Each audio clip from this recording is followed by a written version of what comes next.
Hello all. இன்றைக்கி நம்ம discuss பண்ண போகிற டாபிக் வந்து approaches in social case work. So நிறைய அப்ரோச்சஸ் இருக்குது. ஆல்ரெடி நான் வந்து லைவில் சைக்கோ அனாலிட்டிக் அப்ரோச் வந்து டிஸ்கஸ் பண்ணியிருக்கேன். இன்றைக்கி நம்ம வந்து 2 அப்ரோச்சஸ் பார்க்க போகிறோம். ஒன்று வந்து சைக்கோ சோஷியல் அப்ரோச் அண்ட் இன்னொன்று வந்து ஃபங்க்ஷனல் அப்ரோச்.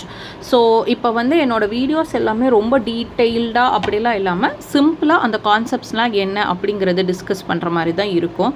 இன்னும் ஒரு டீட்டெயில்டான உங்களுக்கு வீடியோ வேணும் அப்படின்னு சொன்னால் நீங்கள் கமெண்ட்டில் போடுங்க. ஸோ ஈச் டாபிக் பற்றி நம்ம வந்து டீட்டெயிலாக டிஸ்கஸ் பண்ணலாம். ஃபர்ஸ்ட் ஒன் வந்து சைக்கோ சோஷியல் அப்ரோச்.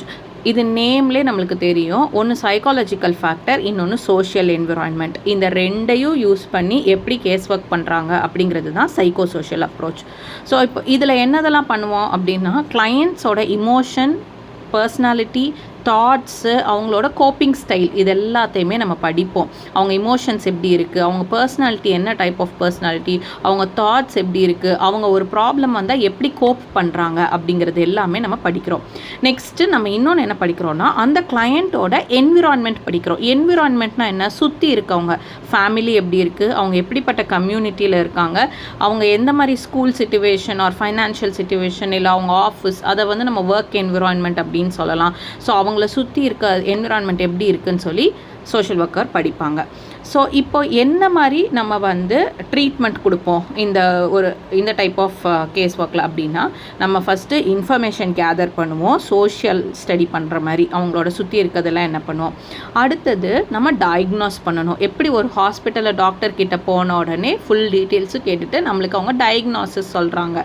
கரெக்டாக இதுதான் இதுவாக இருக்கும், இது காய்ச்சலாக இருக்கும், இல்லாட்டி இது வந்து வைரல் ஃபீவராக இருக்கும் அப்படின்னு சொல்கிறாங்கல்ல, எதனால இப்படி வந்துச்சு அப்படின்னு கேட்குறது, இல்லை அவங்க ஒரு இதை ஃபஸ்ட்டு ஐடென்டிஃபை பண்ணுறது தான் diagnosis. So identify the root cause of the issue. Next treatment plan. Treatment பிளான்னா எதை வச்சு நம்ம இந்த கிளைண்ட்ஸுக்கு நம்ம ஹெல்ப் பண்ணலாம், இன்டர்வீன் பண்ணலாம், இன்டர்வென்ஷன்ஸ் கொடுக்கலாம் அப்படின்னு கண்டுபிடிக்கிறது. ஸோ இதில் ரொம்ப முக்கியமானது என்ன அப்படின்னு சொன்னால், கிளையண்ட்டுக்கும் சோஷியல் ஒர்க்கருக்கும் இருக்க ரிலேஷன்ஷிப் ப்ராப்பராக இருந்தால் தான் இந்த அப்ரோச் மூலமாக நம்மளால் அந்த கிளைண்ட்டை வந்து நம்ம மேலே கொண்டு வர முடியும், இல்லை வெளியில் கொண்டு வர முடியும் அந்த இஷ்யூஸ்லேருந்து. ஸோ இது வந்து ஒரு long term approach, in-depth approach, ஃபுல்லாக கிளைண்ட்டை ஸ்டடி பண்ணணும். இப்போ இந்த சைக்கோ சோஷியல் அப்ரோச்சுக்கு நான் உங்களுக்கு ஒரு எக்ஸாம்பிள் கொடுக்குறேன். ஒரு 10-year-old பாய் இருக்காங்க. அவங்க ஸ்கூலில் வந்து எப்பயுமே எல்லாரையும் அடிக்கிறாங்க, ரொம்ப அக்ரெசிவாக பிஹேவ் பண்ணுறாங்க. அப்போ இந்த மாதிரி இடத்துல சோஷியல் ஒர்க்கர்ஸ் நான் சொன்ன சைக்கோ சோஷியல் அப்ரோச்சில் என்ன பண்ணுவாங்க, ஃபஸ்ட்டு அந்த பையனோட சைக்காலஜிக்கல் ஃபேக்டர் எல்லாமே பார்க்கணும். ஃப்ரஸ்ட்ரேஷனாக இருக்காங்க, ரொம்ப அக்ரெசிவாக இருக்காங்க, அவங்க லோ செல்ஃப் எஸ்டீமோடு இருக்காங்களா, இல்லை அவங்க எப்படி பிஹேவ் பண்ணுறாங்க, அவங்க பர்சனாலிட்டி எப்படி இருக்குன்னு பார்க்கணும். நெக்ஸ்ட்டு சோஷியல் ஃபேக்டர்ஸ் நம்ம வந்து அனலைஸ் பண்ணணும். அவங்க வீட்டில் உள்ள சூழல்கள் என்ன, ஏதாவது ப்ராப்ளம் இருக்கா, பேரண்டிங் எப்படி நடக்குது, கிராண்ட் பேரண்டிங் எப்படி இருக்குது, அவங்க சுற்றி இருக்க ஃப்ரெண்ட்ஸ் அண்ட் என்விரான்மெண்ட் எப்படி இருக்குது அப்படின்னு சொல்லிட்டு இதை ரெண்டையும் கம்பைன் பண்ணுற மாதிரி கேஸ் ஒர்க்கர் என்ன பண்ணணும்னா, அந்த சைல்டுக்கு கவுன்சிலிங் கொடுக்கணும், அந்த பேரண்ட்ஸுக்கும் இந்த மாதிரி சில்ட்ரன் முன்னாடி சண்டை போடாதீங்க, இல்லாட்டி அவங்களுக்கு இன்னுமே லவ் அண்ட் கொடுங்க, இல்லை எந்த ஏரியாவில் அவங்க லேக் ஆகிறாங்கன்னு பாருங்கன்னு சொல்லிட்டு ரெண்டையுமே நம்ம கொடுக்குறப்போ சைல்டுக்கும் இமோஷனல் ரெகுலேஷன் வரும், ஹோம் என்விரான்மெண்ட்டும் சேஞ்ச் ஆகிறப்போ அங்கே ஒரு இம்ப்ரூவ்மெண்ட் வரும். ஸோ இது வந்து ஆன் த ஸ்னாப் ப்ராசஸ் கிடையாது. It is a long term approach in case work. Next வந்து ஃபங்க்ஷனல் அப்ரோச். ஃபங்க்ஷனல் அப்ரோச் அப்படின்னா என்னென்னா, ஒரு ஏஜென்சியில் சோஷியல் ஒர்க்கர் அப்பாயிண்ட் ஆகிறாங்க. அந்த ஏஜென்சியோட ஃபங்க்ஷன் என்ன, அந்த ஏஜென்சியோட பர்பஸ் என்னவோ அதுக்கேற்ற மாதிரி அந்த சோஷியல் ஒர்க்கர் தன்னோட கேஸ் ஒர்க்கை இது பண்ணுறது, அந்த கிளைண்ட்ஸ்க்கு சர்வீஸ் பண்ணுறது, இதுதான் ஃபங்க்ஷனல் அப்ரோச். ஸோ இதுக்கு வந்து 3 டைம் ஃபேஸஸ் இருக்குது. ஒன்று வந்து பிகினிங், மிடில் அண்ட் எண்ட். இதில் வந்து நம்மளை யார் கைட் பண்ணுறாங்கன்னா த ஏஜென்சி நான் எதை சொல்கிறேன்னா, it may be an NGO, it may be an organisation, it may be an hospital. நம்ம எந்த செட்டிங்கில் ஒர்க் பண்ணுறோமோ அந்த செட்டிங் தான். ஸோ கிளையண்ட்ஸ் வந்து என்ன பண்ணுவாங்க, நம்ம ஆர்கனைசேஷனில் இருக்கிற சர்வீஸை எப்படி யூஸ் பண்ணிக்கிறாங்க அப்படிங்கிறதுல தான் கிளையண்ட்ஸோட மோட்டிவ் இருக்கும். நம்மளும் அதை தான் அவங்களுக்கு தெளிவாக சொல்லணும். And worker is a guide, not a central controller. ஏன்னா நமக்கு இப்போது ஃபார் எக்ஸாம்பிள் ஒரு கேன்சர் ஃபவுண்டேஷனில் நம்ம ஒர்க் பண்ணுறோம் அப்படின்னு சொன்னோன்னா, ஸோ உங்களுக்கு வந்து இங்கேருந்து ஃபண்டு கிடைக்கும், நீங்கள் வந்து உங்களுக்கு ஒரு ஆப்ரேஷனுக்கோ இல்லை ஏதாச்சும் மெடிக்கல் செலவுக்கு வேணும் அப்படின்னு சொன்னால் நம்ம ஃபண்ட் கலெக்ட் பண்ணி கொடுக்குறது இங்கே கிடைக்கும்னு சொல்லி நீங்கள் இன்ஃபார்ம் பண்ணலாம் கிளைண்ட்ஸுக்கு.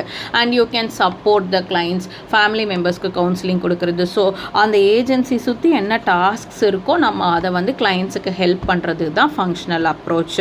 இதுக்கு வந்து ஒரு டைம் ஃபேஸ் இருக்குது. It is not never ending tasks. அவங்க அதில் வருவாங்க, அந்த ஃபங்க்ஷனல் அப்ரோச் மூலமாக அந்த சர்வீஸை எடுத்துக்குவாங்க, இல்லை அந்த ஹெல்ப்பை நீட் பண்ணிக்குவாங்க, and they will end the sessions or the service we offer.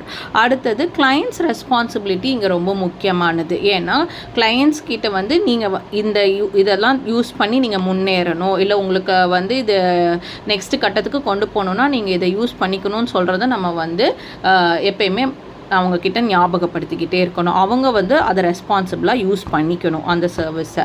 Okay, இப்போ இது மோஸ்ட்டாக எங்கே இருக்கும் அப்படின்னு சொன்னால் ஃபேமிலி கவுன்சிலிங் சென்டர், ஹாஸ்பிட்டல்ஸ், இல்லை நான் சொன்ன மாதிரி விமன் சென்டர்டு என்ஜிஓ, விமனுக்காக நம்ம யூஸ் பண்ணுறது.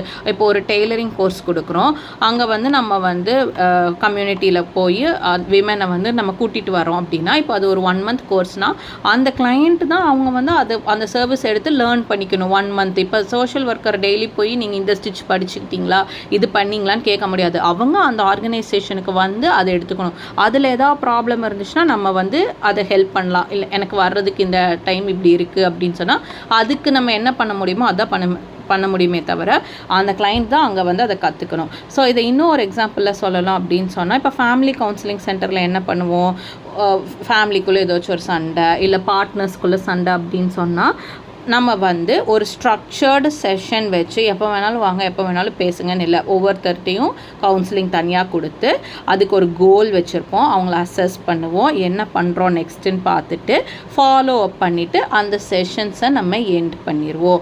ஸோ இது வந்து இந்த ஃபேமிலி கவுன்சிலிங் சென்டரில் இதுக்கு ரிலேட்டடாக மட்டும்தான் வரும். ஃபேமிலி ரிலேட்டட் இஷ்யூஸ் மட்டும்தான் நம்மளால் டீல் பண்ண முடியும்.